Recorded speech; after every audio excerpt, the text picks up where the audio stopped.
Welcome to RLT TV, Taiwan Adventure Part 10. Hi guys, nandito kami ngayon sa Taipei Main Station. So gusto ko lang mapuntahan tong kasi iconic yung lugar din. At laging binablog nila JM, yung mga sikat na vlogger. Hindi pwedeng hindi sila dadaan dito, so kailangan makita namin siya. So ngayon yan, medyo busy yung MRT nila. So parang sa Hong Kong din guys, yung sa mga nakaraan kong vlog. So busy yung MRT nila dito. Sobrang siya, accessible in everything. May mga kainan, may lahat na kailangan mo nandito. So sana sa Philippines, sa atin maging ganito rin someday. Pero alam na naman natin na not in our time. Pero sana soon may maging leader tayo na kaya rin gawin ito. Kasi nasa leader lang yun. So guys, ikot kami, akit kami dun sa main station. Nandito lang actually tayo. So tingnan na lang natin kung asan yung nakikita natin sa ibang vlog. Okay guys, pa-share muna namin kayo. Bye!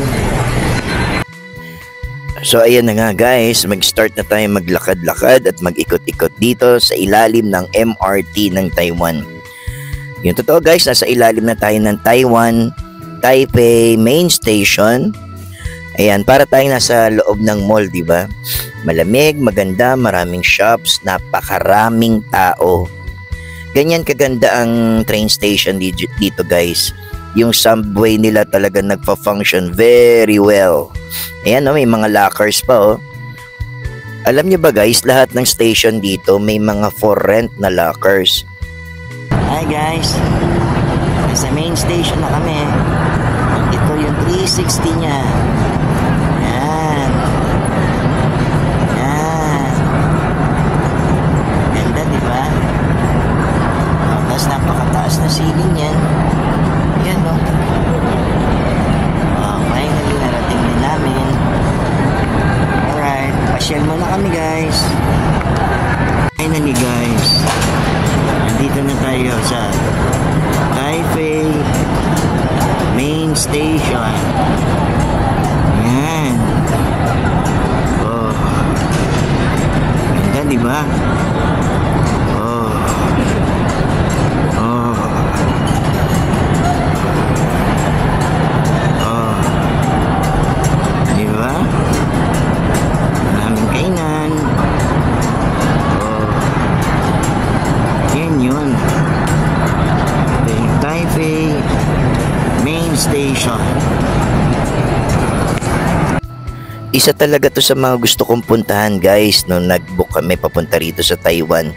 Sabi ko kay Coach LV, hindi pwedeng hindi tayo makapunta sa Taipei Main Station dahil nga lagi ko to nakikita sa mga vloggers.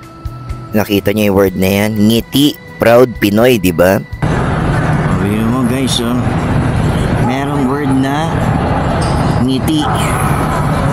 So ibang-ibang word na iba-ibang bansa nandito.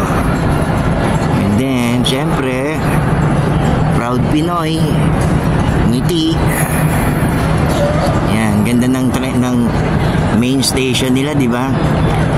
Yan. Finally nakita rin natin siya in person. So yan. Ayan guys.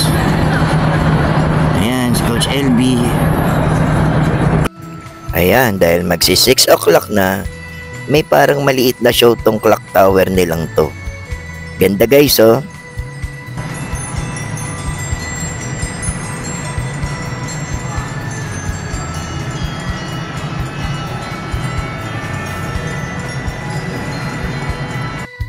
Dito sa station na to guys, napakaraming nagtitinda ng pastries, ng mga different kinds of sweets.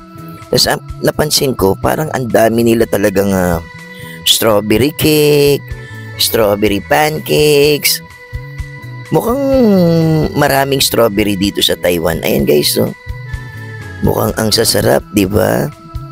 So yan ang main station. Merong mga tindang ganyan. Ang daming shops ng pastries and sweets. Maaaliw ka talaga. Puro ganyan halos. Ayan no. Diba?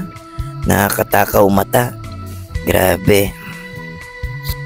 Kaya yung mahihilig sa pastries and sweets dyan, this is the place to be. Guys, napakita na namin sa inyo yung Taipei main station. So, balik na kami ulit sa hotel. At medyo sobrang lamig talaga. Medyo malamig. So, thank you for watching guys. Pa-share ulit kami mamaya. Try namin kung may mga may ikutan pa kami ha. Okay, see you ulit guys.